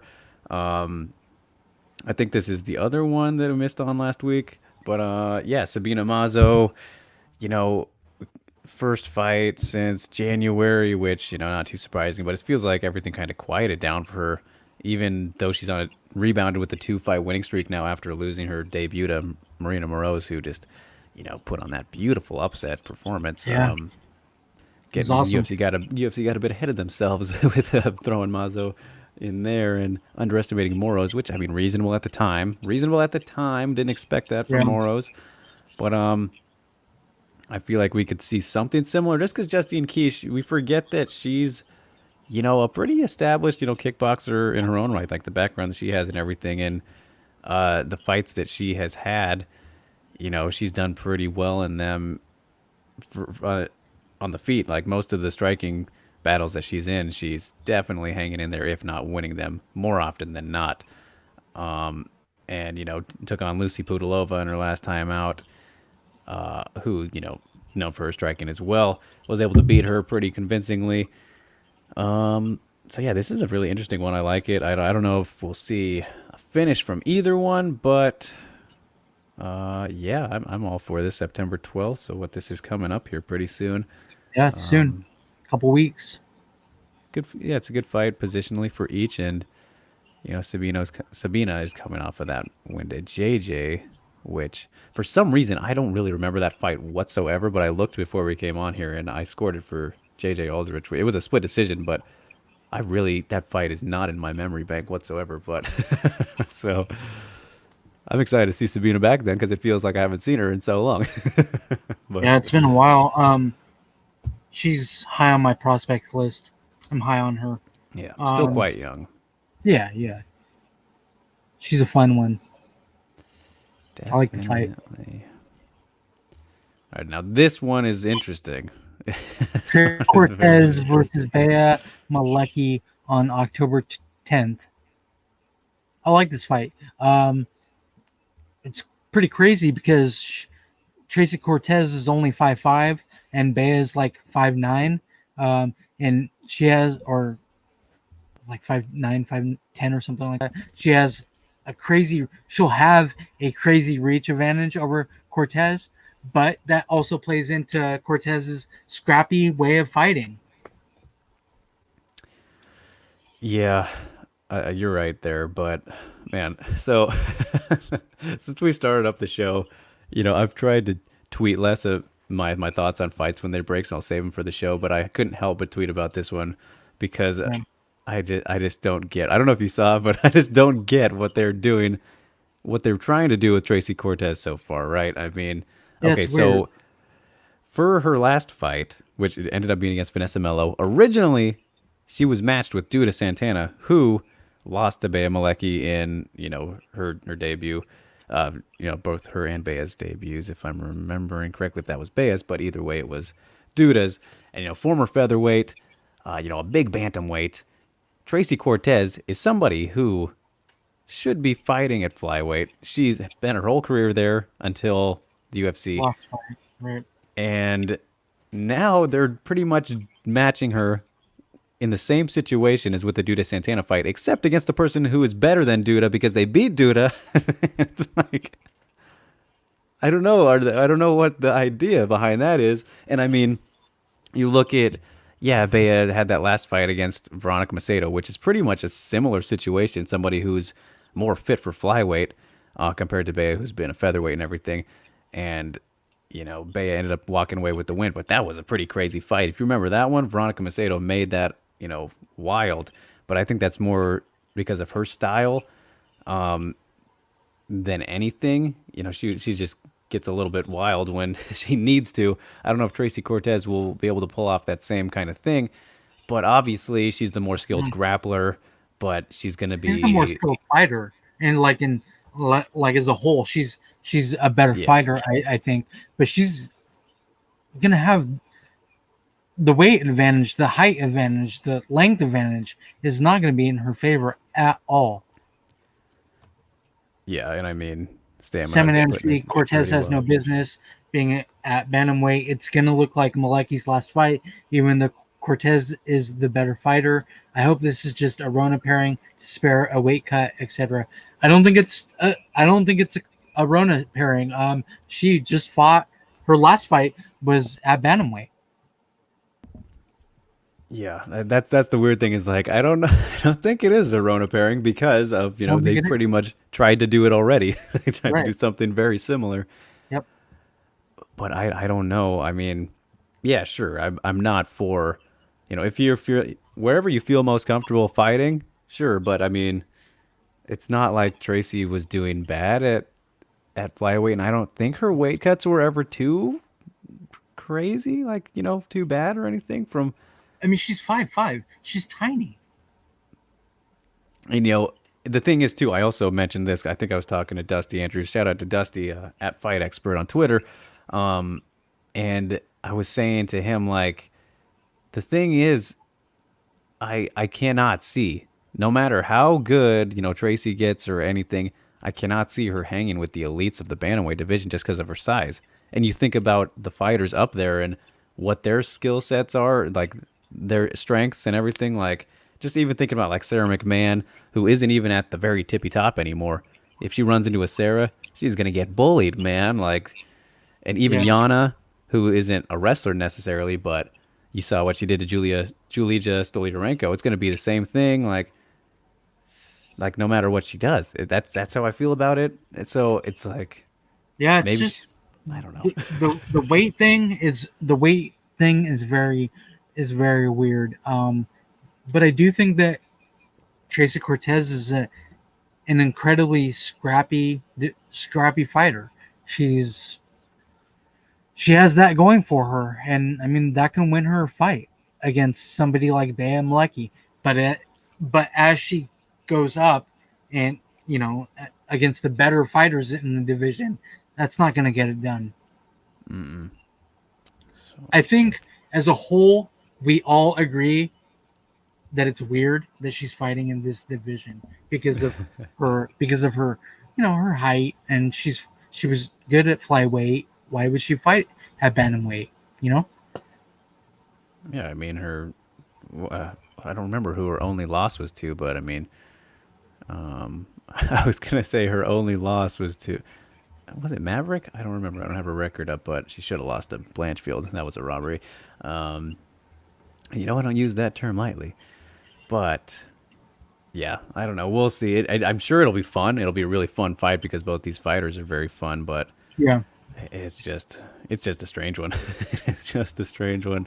And Steve at Gigadio, I don't know if that's not a good thing to imagine for Tracy Cortez. Just do this. Imagine the fighter in question versus the champ of their division. Yeah, I mean, okay, we're not going to see. I'm sorry, we're not going to see Cortez and Tracy Nunes. Cortez and Amanda Nunes fight anytime Oh soon. man. I mean, you talk about mauling in a cage. That You would be a thought- mauling in there. And all That was a how rude of you, Steve. Why would you want such a thing? You thought the Spencer fight was bad. Come on. Brutal. He must be in a mood today. Steve's always in a mood. All right, Yusuf, Okay, we'll get to you here. Jermaine Durandamy versus Juliana Pena, October 3rd. I like this fight. It's it is Yeah, I'm cool with it. It's kind of funny because like people, I've seen the mentioning of like Pena. I was talking to Dusty about this too. I remember that. You know how Pena is kind of in the fans' eyes, it seems more than the UFC's being slotted into like, oh, maybe she could finally get her title shot. And I'm like, I'm not getting that vibe from the UFC whatsoever. Like she is not talked about at all anymore by them. And like giving her Nico to come back, I was like, that doesn't seem. No, I don't get that vibe from it. But then here you're like, okay, obviously if she can beat Jermaine, that throws her right up there. Does she get a title shot off of it? I mean, I guess she could because of how limited the options are. So it's like, all right, if you look at it more and more, yeah, I mean, I guess I'm fine with this matchup though. I mean, there are some options that Jermaine has that she hasn't fought yet, but I will say this much: as far as the matchup goes here with Pena versus GDR, this is as cut and dry as it gets. Striker versus grappler, what they want to do, 100%. because if Juliana tries to strike at all, she's getting iced, man. Like I feel so confident about that pick. But I mean, her, it's like her only chance is on the ground. Like this is not groundbreaking. This should not be a wild opinion. So yeah, it's pretty much a tale of if she can get it down, which I think that Jermaine's takedown defense has gotten better significantly over time, and Nunes was able to do her thing for the most part, obviously, but that's Nunes. So who's also bigger than Pena? Pena was considering flyweight at one point Yeah. before having the baby, so I have to lean towards GDR with an early pick here, Yusuf, to answer the question. It's because we know what she's capable of. Yeah, one of the best strikers in the world. Yeah. So Uh, I just don't. I don't see Juliana Pena standing up with Jermaine Durandamy. dude, Not a whole lot of people can, and it certainly won't be Juliana Pena. there was a time where If there was a she has to get her on the ground, right? Like yeah. it, I mean, it has to happen for her to win. I think that Juliana's her striking has it looked better in that last fight that she had, and that was what her only fight she's had since the layoff. But I remember before that, what was it against? I think it was against Jessica I. I will always remember just being so baffled by how absolutely like the technique was just so dreadful for like a top five fighter. I was like, oh my god, I cannot believe like I'm not really a negative or critical person of most things in life, and especially MMA. I'll give people the benefit of the doubt, but was blown away like she is getting by purely by her grappling here, man. Like it used to be really bad. She has gotten better, but like it's never at all been her strength. And Juliana Pena is one of the more aggressive. That was one of the things that everyone talked about. Her like, man, she is just so in your face, and that's died down a little bit. She's got a little bit more patience since then, but she's gonna need to kind of get that fire, that dog back out to get Jermaine down. Because if she doesn't, I mean, it's gonna be over quick, like the Aspen Ladd fight. Yeah, I mean, come on, Jermaine Durandamy is one of the best strikers ever. We keep saying that over and over and over and over. It's like beating a dead horse at this point Yeah, we have to let them know. about Jermaine Durandamy, but like she might prove it again in this fight. Well, her striking is going to be fucking phenomenal in this fight. It has to be Always is, yeah. because that's what she does. And I feel I mean, kind of bad for Pena, to be honest. She's gonna get fucking. She's gonna get beat up. every fight starts standing. So, Yeah, yeah, very true. yep. Oh, we got more bantamweight action. Crazy. Okay, Shake up. Macy Chiasson is out against Sijara Eubanks, and Carol Rosa is in. I did not see why Macy is out of this fight, though. Yeah, I there saw wasn't that a she was reason. out. I did not see why. Yeah, not sure. Not sure at all. But this is for next week. Yeah, next week's fight card. So Which Carol is a Rosa. bummer, though. I'm kind of bummed because I really want to see Macy put it all together. Yeah, and I wonder what it was that happened. So, wishing her Yeah. the best, whatever it was. But this is a pretty interesting replacement fight. I mean, I lean towards Sajara here just because you think, you know, Carol, you say her. I mean, she's a very well-rounded fighter. Obviously, we've seen this before, but maybe more comfortable on the ground. At least in her last fight, was more comfortable on the ground than on the feet. Not that she did bad on the feet or anything. Was Oh, she's totally good. fine everywhere, but against Sajara, I mean, people still don't really give Sajara the respect that she kind of deserves. And on the ground, I don't know if that'll be a safe place to play around. Um, but it should be pretty back and forth and exciting. So, a fine late replacement. It's kind of like you take whatever in these situations. So I'm not upset about this whatsoever. Aside from No, it should be a good fight. losing out on Macy. So oh Yusuf, you dog, you had to throw this at me. Fantasy matchup, GDR versus Val. How do you see it? Well, well, Gosh, I think that gosh. GDR wins that fight because of her striking. Once again, one of the best strikers ever. Yeah. Um, and dude, she's just so much longer and everything. Like the size Yeah, difference. Like obviously that fight would take place at bantamweight if it was to happen. And they both fought there at a point. Yeah, and just the power on GDR's side, like that, it would be a really fun one to watch, no doubt about it. But yeah, I don't know.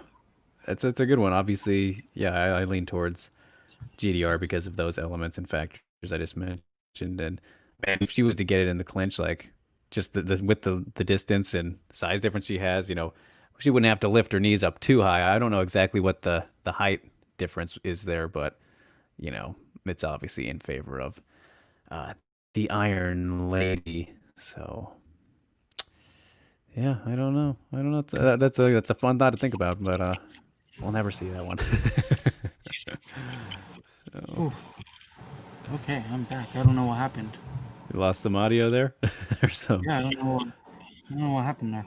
All right, we're good. We're good, man. So, Okay. yeah, So yeah, I see Jermaine Durandamy winning this fight. Her striking is too good. Valentina is just she's a counter striker, you know?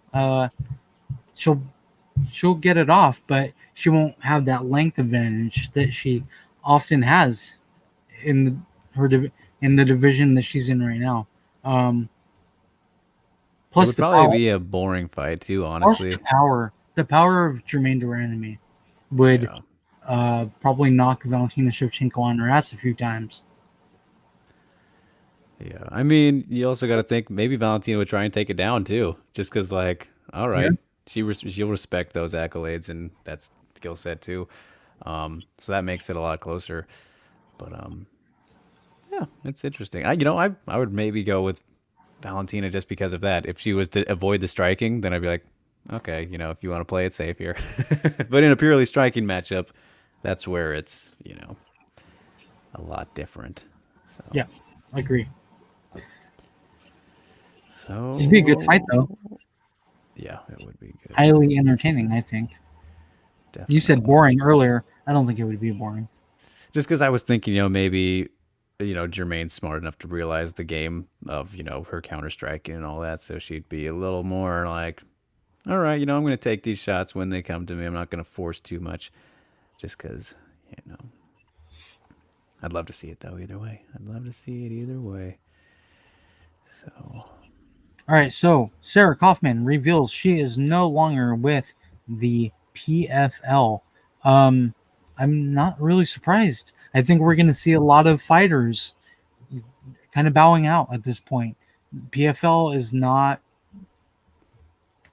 PFL is not really yeah, they might they're be not in putting, trouble. they're not putting on fights this year, so they're going to start losing a lot of fighters. See, as you can see, I'm no longer with PFL. 135 is where I need to be. Smiley face. Yep, no doubt about that. One of the best 135ers of all time. One of the most Yeah, underappreciated fighters yeah, of all time, regardless of gender, weight class, you name it. Sarah Kaufman is insanely underrated. yeah. Um, Yeah, and was fighting at lightweight in the PFL and managed to Crazy. actually win 2 bouts. Kind um, of a bummer that we never got to see her fight I know. Taylor Harrington. I was, But that's the way tournaments go. yeah. So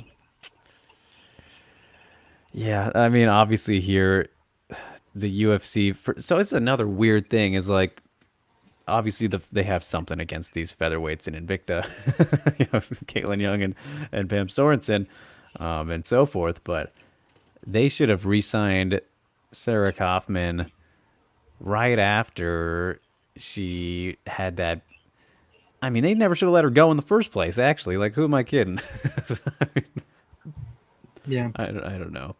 She should absolutely be in the UFC, and the bantamweight division needs her, obviously. But she would she would kind of light the bantamweight division up. I would think, you know. yeah, it would be much needed. You could throw her in there right away against. Let's see. Uh, don't know if I have anybody waiting. I mean, you could do Yana. I mean, that's fine. Yeah, you could throw her in there against Yana. I mean, you look at where she's coming off of. You take away the uh the 155-pound fights, then she's still the lineal. Well, like, yeah, she's still the lineal bantamweight champion of Invicta because she didn't get beat. Or actually, probably not because I got to think back to then Yana had it. You got to go back a little bit farther. So forget that. But either way, her last bantamweight fight was when she won the title. So yeah, definitely deserving of being in the UFC, and they would be stupid not to pick her up. But they probably won't because they don't like her anymore for some reason. Yeah, she'll end up with Bellator or Yeah, move up to 145. with Invicta. Well, she said 135 is where I need to be.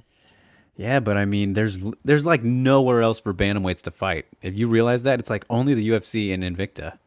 Like we might So have touched on that like last week, but yeah, bantamweights have nowhere to go. No, when Betch got released, we're like, where's she gonna go? Like she's gonna have to. She's not cutting to 125 in Bellator. She'd have to go up and be undersized there. It's like lose for bantamweights who aren't in the UFC or Invicta. Like very strange.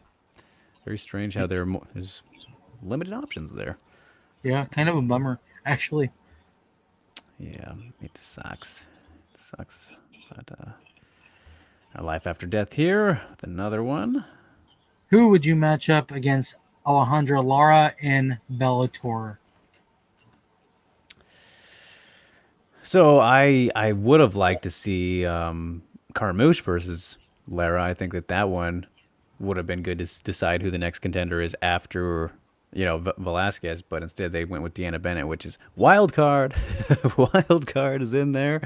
Yeah, Um, I don't know why they did that. I'll take it, I guess. But so then that leaves Lara with like, who?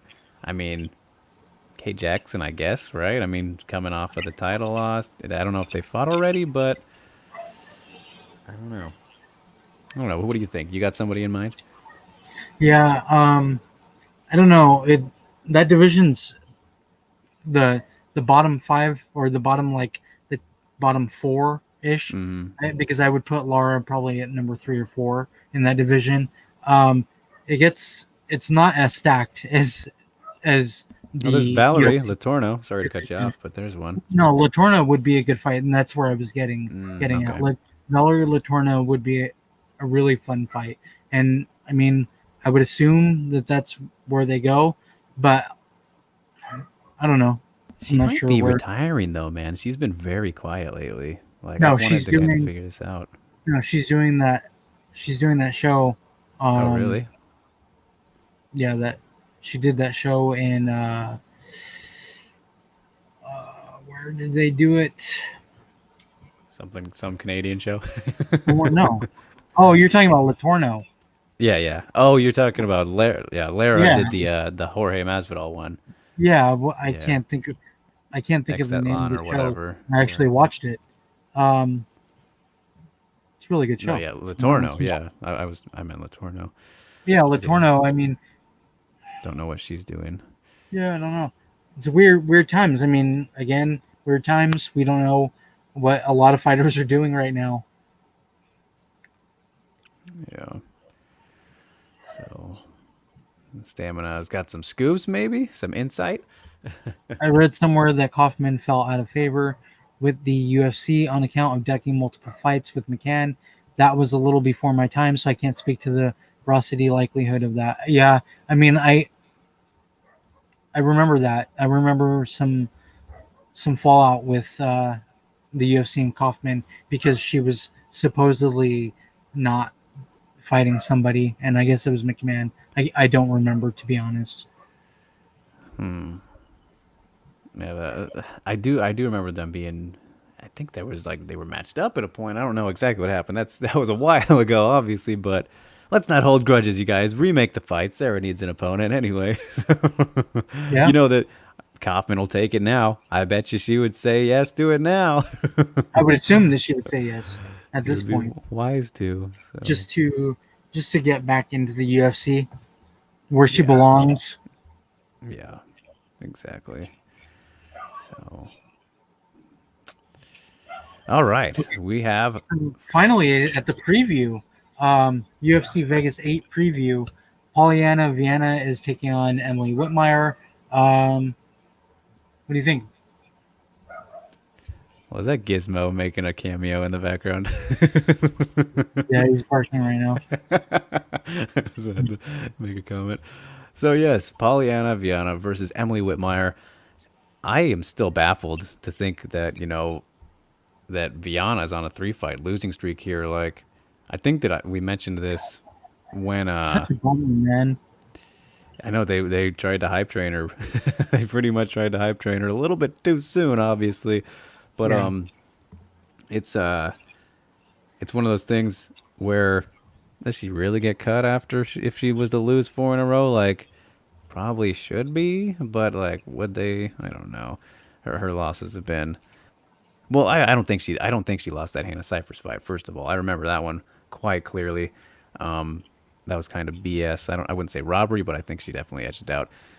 And then you look at Amanda Whitmire, Emily Whitmire, Emily Whitmire, who lost to Amanda Hebus in her last fight, which no shame in that. That was over a year ago. Jeez, I can't believe it was that long ago. And obviously, Whitmire and Viana here were scheduled to fight. When was it? 248. So back in March. But Whitmire had some issues there with getting hospitalized because of the weight cut or whatever. So that's no fun. And now it's at flyweight. So maybe, yeah, no more straw weight for Whitmire, obviously. Um, and I was really liking what I was seeing out of her until she ran to Reba. So it's like, no shame in that loss. Obviously, that's a tough person, and clearly the weight cut was starting to get to her. Literally kept her from fighting last time. Yeah. It's an interesting one, and we're looking at a fighter in Viana who back against the wall, clearly, 3 fight losing streak, must win feeling kind of situation, even if she is maybe safe with a 4 fight skid. We've seen other fighters manage to remain in on that kind of thing. Still, you're gonna have that feeling. You never want to lose, period. If you're a fighter. So I think she's probably gonna come in tip top shape. At least she'll need to. But Whitmire at flyweight probably gonna feel even better than she was before. Going back to flyweight as she was on the Ultimate Fighter. So, and then you look at it stylistically, like Viana's been able, she's got a lot of submissions, a submission ability under her belt, but she's been controlled by a lot of people that she probably shouldn't have been controlled by. And Whitmire has looked a lot better, I think, since she was on the Ultimate Fighter, primarily by using her grappling.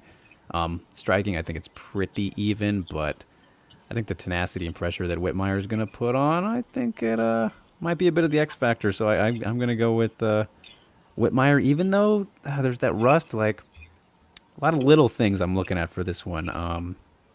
But I'm excited for it.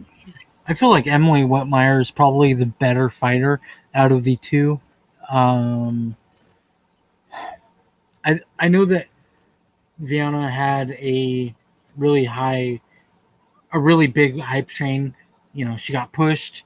Uh, just didn't work out, and that happens a lot in MMA. And I think this is one of them.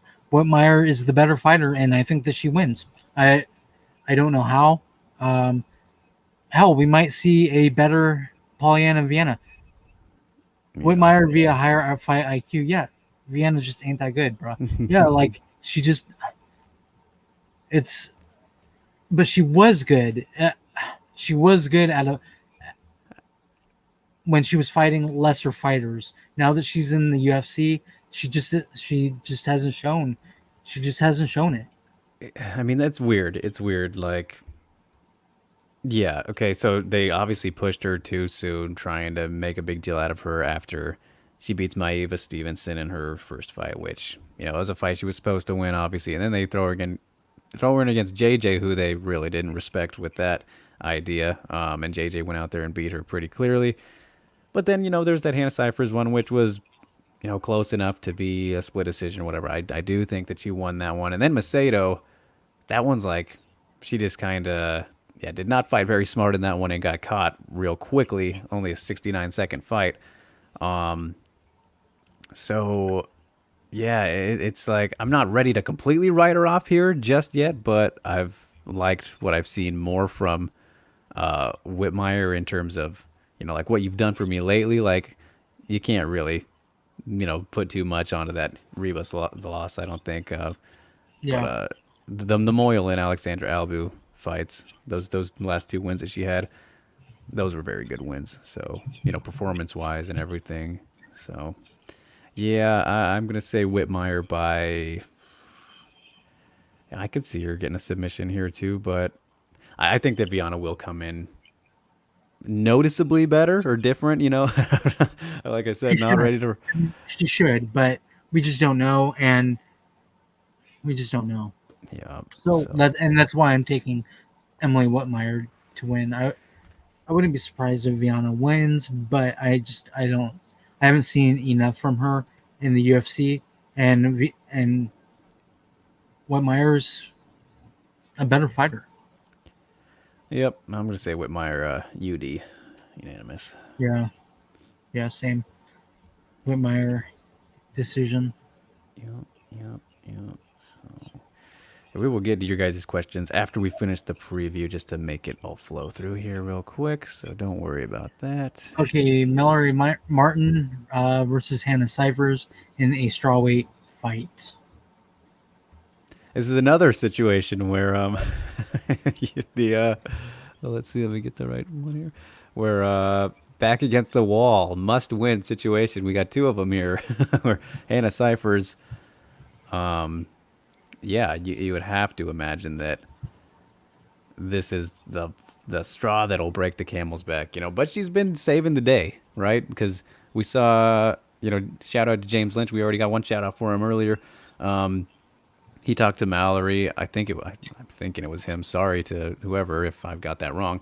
But and Mallory said that she was originally matched up with, I don't remember who it was, but somebody else, and that person got injured. So that's why Hannah Cyphers came in here. Because remember when this was made, we were like, all right, that doesn't make a lot of sense.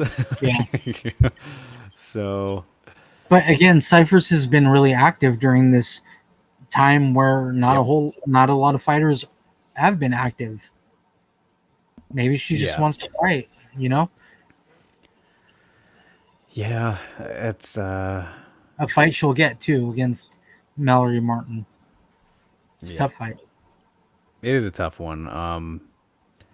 But the thing is, like, I think that as long as she doesn't get underneath Mallory Martin, she should be able to do, pretty fine here, because she was doing pretty fine against Mackenzie Dern in that last time. I think that was the last time out, unless she lost to, what did she lose to Agapova after that? See, I got the order all mixed up now. She's been so active, but I look at the Mhm. uh, the Dern fight, and she was able to hold her own against Mackenzie Dern on the feet, which obviously Mackenzie Dern not the crazy striker or anything, but it took Mackenzie a bit to get her down, and that wasn't even the cleanest trip takedown, however it happened there, but. Hannah Cyphers is deceptively strong. Obviously, would be best fit at atom weight, so she would be better off leaving the UFC. But obviously you don't ever want to be like, I'm leaving the UFC. So I think that she should be able to, manage pretty well against Mallory. And, Mallory's strength is in her grappling and, getting on top of people and screaming in their faces while she beats them up. Um, so it'll be interesting to see, but you kind of gotta. And Mallory's coming off of a pretty brutal loss. I mean, she shouldn't beat herself up too much for it. Got all tongue twisted there for losing to Jandaroba. But she's that kind of competitor who I think she probably is only going to get a lot better from that. Um, so it's kind of hard not to side with who we see that we have seen that the upside is more in favor of them. I Yeah. think at this point, and Mallory's also that size advantage. She's fought at flyweight before, and she's had her struggles with weight stuff. But that was an Invictus, so hopefully that's all in the past. You never know, but I'm still Mallory should probably be able to get it done, and I'm gonna say decision though. I think that Cyphers will be able to probably manage, but I would assume so. yes. I think that Mallory again is probably the better fighter out of the two. Although Cyphers is really durable and tough, she's very tough. Very For strong for as her size. for as soft spoken as she is, she's a tough girl. Just Mallory Martin's a beast though. She's Yeah, when she's well, on, she's chaos. She's chaos, and that's why I like her. She's very chaotic in the cage. chaotic in the cage. That could be a promotion or a tagline or something. Hmm. Chaos in the cage, Chaos in the something like cage. that. A Yeah. nickname. I don't know. No, that could I be a like it. promotion name. Yeah, it works. Chaos. Chaos in the cage. Oh my god, that would be like something you'd see in a movie, actually, like some cheesy movie, Some some some sorry comedy. MMA movie. Hmm. Exactly. All right, let's wrap it up here with our last flyweight fight. Okay, Alexa Grasso versus Jian Kim. This is an entertaining fight. This is Oh yeah, really entertaining fight. I'm hyped yeah, for Grasso. flyweight Grasso. Hype for her. Hype. And she's been saying that she's feeling stronger and all that stuff at Yeah. flyweight, which like of course you're not having to cut that weight. And thinking about a more powerful Grasso is a scary thought because I mean I don't think she'll be slowed too much or anything by not having that weight off of her, but man, when she's on point, like we've always seen the potential for a long time now. Like going back to Invicta when she was like 2019, she was one of those really young prospects, and obviously she got derailed a bit getting into the UFC because they kind of pushed her a little bit too soon as well. Why do they Yeah. always do this? But, That's what since they then, do, man. yeah, since then she's really kind of starting to come into her own. Obviously, the ground game is still, her weakest point. Um, but that Lobo Gym, their strength is in that boxing and everything. And fuck, I know that everyone watching, has seen that Carolina fight, but you want to see someone who has that future champion potential, like it was Grasso on that night. Like that performance was just sensational, man. I loved Yeah. that Phenomenal. performance against Carolina. That was she was just on point in that one. So if you look at that and then accompany it by this potential extra power she could have at flyweight, you have a very dangerous person to worry about. Yeah. Um, and I don't think that Kim will. I don't think Kim will try and take this to the ground unless she's really struggling. But she's a pretty big and powerful flyweight in her own right. So I'm really excited to see how it plays out here. And I think that she'll try and get some clinch engagements against the cage and work from that area, pour it on a little bit similarly to how she did against Nadia Kesem in her last fight. But in terms of That'll be Nadia and that'll be Grasso, a it's a bit different. much tougher fight. I mean, Yeah, yeah, like what you were saying, Grasso is a lot better than Kassem. A yeah, lot better. Her striking is some of the best boxing. yeah. Very clean technique and just It's gonna be good. I think that obviously the volume is gonna be in her favor, and Kim's gonna Yeah, for sure. look more for those big shots, and she's probably gonna eat a lot getting You're actually countered right. in that way. But she has a chance. I think this is a very good test for like Grasso's debut at flyweight. I think this is very very good matchmaking, and a win is really a good boost for either one to see how far they can go. Because in terms of like you know the skill and who's shown more. That's obviously been Grasso to this point, but the new division, everything. Kim kind of starting to finally work her way into that spot where she's getting recognized now. Put South Korea on the map and whatnot. So it's gonna be a good one, man. I mean, there's all these question marks here, but Who do you have winning? I gotta go with the person that we know have seen has proven to be the better fighter, so far. Yes. So it's like Kim's very tough though, so I don't know if we'll see a knockout. But if Grasso is legitimately like more powerful and puts everything together how she normally does, I could see her knocking her down and hurting her pretty good. But Kim is very tough. So Yeah. I'll say a decision, another unanimous, I think, for I think Grasso. Nick also gets a finish. Ooh, I like it. Yeah, man, she's good. Her striking is some of the best that we'll see as in the female divisions. Um, like you said earlier, Lobo Gym knows what they're doing as far as boxing and stuff. She just needs to put the whole package together. Maybe this flyweight change will kind of get her going again. Rejuvenated Alexa Grasso. Mm-hmm. Flyweight Grasso intrigues me. I hope she's leveled up because I may never forgive her for throwing that Esparza win away. She's the better fighter here, but Grasso can often get in her own way. Yeah, it's weird with Grasso. She's so good. Like you can see champion in her, right? Like she has the total package. She's a very good fighter. She's gorgeous. She is very sweet when she talks. Like she has it all. We just need to see it all at the same time. Yeah, and stamina brings up that Carla fight too, and some people think she even won that one. Like, it came down to pretty much Carla's takedowns as it does and everything. But yeah, Yeah, you can forget that that was a very good fight. I think that one fight of the night on that card, if I remember correctly. But Grasso was putting it on Carla too, which yeah, I mean, obviously Carla's never been known for her striking or anything, but it still shows that like if she right. was able to do that to a former champion. Sky is the limit. Still plenty of potential in her, but yeah, man, we got a clean sweep with our picks this week. In who we're Yeah. picking, we I mean, might be wrong. we typically do. We typically do.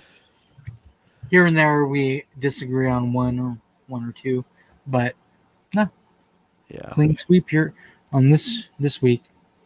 and Okay, just so something to point out here. life after death. Interesting to see where the winner of this fight gets placed in the rankings. Yeah, I mean Guarantee they'll 15. both go up in the rankings.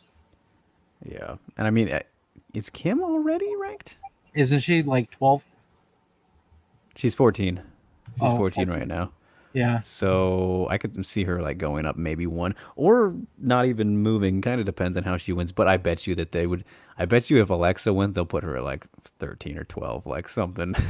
so They'll do some favoritism. they're both ranked 14 in their divisions. Oh yeah. Grasso in strawweight and Kim in flyweight. Well, how about that? It's the battle of 14s. I like it. I like it. Funny. So that Okay, so we is had a question earlier. yes. Life after death. Any chance we see Kayla Harrison fight outside of PFL? Where would you like her at? She fights at 155. Like where can she fight? So it's funny. I was talking to another shout out here. Shout out to Gabriel Gonzalez, Double G on TV. I was talking to him off air after I did his show earlier in the week about this exact thing because we were talking about PFL doesn't it's not looking too good for them, right? So what's Right. going to happen? Kayla Harrison, obviously, yeah, yeah. Stamina mentions how they bent over backwards for her, and yeah, they really have. They put the house on the market. What is that phrase? I don't know, but I think that she made the smart business move, obviously, by going to PFL. Obviously, made plenty of money there so That far. was a very easy $1 million for her. Yeah, a very wise choice. But at the same time, like, okay, yeah, obviously that played a factor. She's starting out her career there, so that's a good thing. But now it's like I don't think really she's not going to get that same money anywhere else, right? Like that's No. obvious. But I don't think that she's going to care at this point. She already made the money. We know how much of a competitor that she is. Olympic athlete. I mean, she's so competitive that she was crying after her wins. She's literally crying, right? Because So it didn't work out the way that she envisioned it. I don't think that she's going to be caring about massive, she's not going to get $1 million checks anymore from anywhere else. And obviously the only option is featherweight, and I don't. I think that she probably could make it with some discipline and everything. Obviously, she's very big. I don't know if she said that she could do it or anything like that in the past, but she has, thought about the Cyborg fight, and I think that if she's not willing to do 145 for some reason, Bellator would be like, "Fuck yeah, man, we'll do that at 155. Why not?" And Cyborg would be all in for it. Like Yeah, that's the option there, and obviously he's going to be a little bit of a pay cut, but I think that she's competitive, or maybe they try and meet at 150, something like that. Um, but yeah, yeah, some kind of that's catchweight fight. That's literally the only option that there is for Kayla Harrison at this moment. There aren't a lot of ladies that fight at 155, and Kayla Harrison is a big girl. yeah. And Steve, she is legit 55 apparently, according to Steve. Yeah, I I mean, mean, I've seen her actually, at first. She's huge at 55.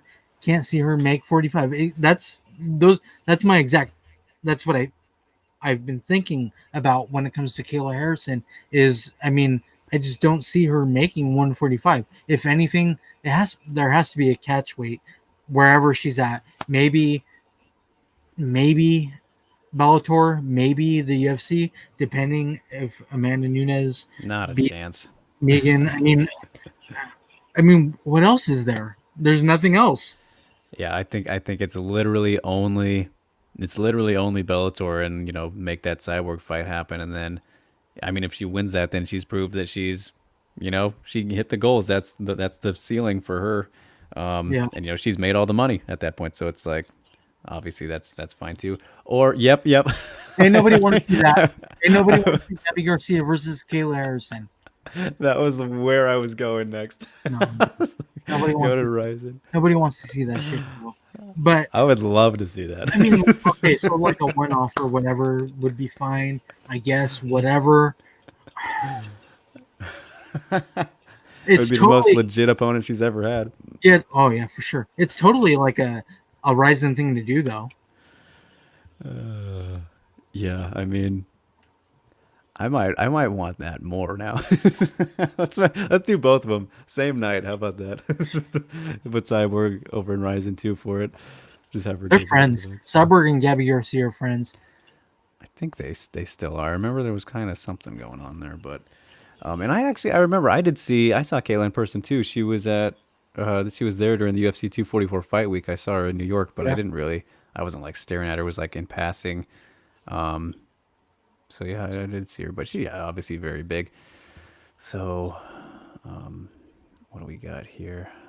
Stamina with some more comments. Kayla has said she could do it. She just doesn't want to because judo Oh, never that's really helped to right. break that culture.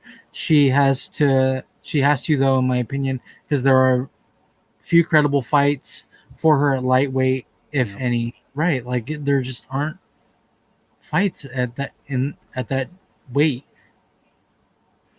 She knows the That's fighters a she needs silly. to That's beat. kind of a silly cop out. I think. She knows the fighters she needs to beat for legacy and reputation. All fighters at lower weights to her. She knows the fighters need to beat for legacy. Yeah, yeah. I mean, that's it's really weird. Like, it'll be interesting to see what happens with Kayla Harrison. We just don't know what will happen with her. I mean, it's got to be that Cyborg one, I would imagine, unless she does want to get crazy with the Ryzen Gabby fight. Oh, I really want that now, just because it's like fuck it. I'm all right with I it. mean, hey, you remember when Julia Budd was down to fight Gabby? I was Yeah. all down for that too. Oh my gosh. And rankings question here from Stamina, or not a What they question, but comment. what they need to do is get Alexis Davis the fuck out of the rankings. Well, look, She's the not the only rankings one. are the rankings are fucking terrible. No malice ill will, but she's not fighting over a year by now and isn't even a fan favorite. Like, it's the rankings are a shit show altogether. Drake and I have talked about this so often, like almost literally every week. The rankings get brought up. Look, Nina Anstroff is pregnant. That's the She one. is due in 9 months, or in December. She's 9 months off. She'll be a mother. She won't fight for who knows how long. She's still pound for pound best in the rankings. That's wild to me. Like, just get her out of the rankings. It again, Alexis Davis. Why is she ranked at this point? I don't even know. Yep, it's ridiculous. It's just the rankings is it's what they are. Yeah. That is what they are. A bunch of madness. So, all right, we're coming up on the 2 hour mark today, buddy. What a lineup! What a show! Thank you guys as well Yeah, for. love all the questions. Life after death. Thank you. Head Kick Audio. Thank you. Stem and MC. Thank you. Yusuf. Thank you for coming on. Dave Fretz was on here earlier, but we were cussing too much for her daughter. I apologize. Actually, I'm sorry, not sorry, and I'm not really sorry because that's who we are. Um, Yeah, we got one of our shows cut off in week 3 for that, so because I didn't put no kids. right. So, Because that's what we do. Dave, I mean, just don't bring your daughter next time. yeah, man, know what she's getting into. All right, Steve, what you got? Anything coming out this week? Any? I guess the week's almost over. We're late today. Yep. So Assuming anything that coming up? I'll do something for the MMA Degenerates show. That's my new YouTube channel. That's where I do kind of like news. I bring up news and I talk about news in every few days. Today I just dropped something called, or yeah, it was um it was on Dana White's betting lines. Uh, I put that on the MMA Degenerates YouTube show. Dana White is speaking. He's probably done by now at the Republican National Convention. BetOnline.a put out some betting lines, some prop bets. I just did a quick 11-minute video on that. If you want, check it out. It's over by now, I'm sure. Yep. Very What nice. about Very you? nice. Well, of course, you guys, if you missed it this past week or have yet to dive in, it is out now. Becoming Mega Megu, the Megumi Fuji story. I'm gonna So plug good. this thing about every single week It's all because right. my magnum opus, the big kibosh, as Michael Schiavello would say. Um, and I did put a quote in actually into that story from him. I sent it to him as well so he could read it. Check that out, please, please, please. It is the biggest thing I've ever done, the most important thing I've ever done, maybe in my life. No, no, definitely my creative work life though, for sure, in MMA and all that. Yeah. Documents the life and career of Megumi Fuji, one of the most unheralded. I don't need to tell you guys. You're watching the WMA Today podcast. You know how important she was. But check that out. Some great insight and everything. And yeah, man, that's definitely something that please look at that. And then currently lining up some very exciting interviews. Yep. So Same for MMA Inc. so yes, MMA please. Inc. on YouTube. That's where I talk to fighters about their tattoos. Absolutely. And Follow us, of course. Like, share, subscribe. The Scraps YouTube channel at Drake Riggs _ on Twitter and Instagram. He's Steve K _ MMA on Twitter, and that's your Instagram too now, or? No, that But it's was my Instagram. Who cares? that was well, that was originally my my Twitter name was Steve K MMA, but then I Yeah. got that fucking DMCA and I got suspended, so I had to throw a stupid underscore in there. Oh, that's right. I remember that because you posted the fight video. Of the goat, Typical. of the goat. But all right, guys. Thanks so much for tuning in. We'll see you next week. Peace.